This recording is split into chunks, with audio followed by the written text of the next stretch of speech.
pagkatapos ng tatlong hearing, there are several findings that we have already established. And firstly, that the arrest and transport of former President Rodrigo Duterte to the ICC is apparently politically motivated. Malinaw na nais pabagsakin ng gobyerno ang mga Duterte. Ito ang inihayag ni Senador Amy Marcos matapos ang tatlong pagdinig na isinagawa ng Senate Committee on Foreign Relations.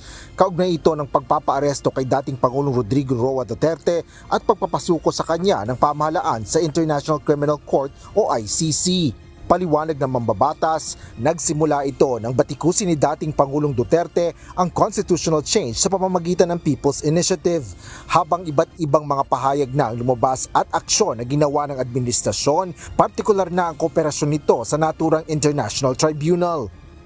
So it's apparent that the final arrest of the former president on March 11 was part of a whole of government effort to bring down the Duterte as early as possible before 2028. Kung may political motivation at pagtatakip ng katotohanan, mayroon anyang posibleng pananagutang kriminal at administratibo ang mga sangkot sa insidente. Kabilang dito ang ilang kaso laban sa Department of Justice at Philippine National Police, partikular na si PNP Chief General Romel Marbil.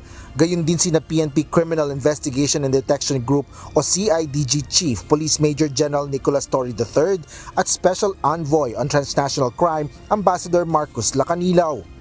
Titignan natin kung maaaring magawang committee report ito. Kung hindi, at least alam ng taong bayan na may culpable violation of laws ng iba't ibang opisyal.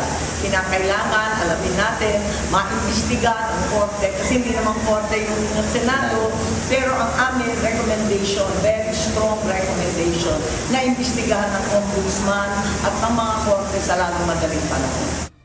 Ayon naman kay Presidential Communications Office Undersecretary Claire Castro, hindi na anya katakataka ang opinyon ng senadora.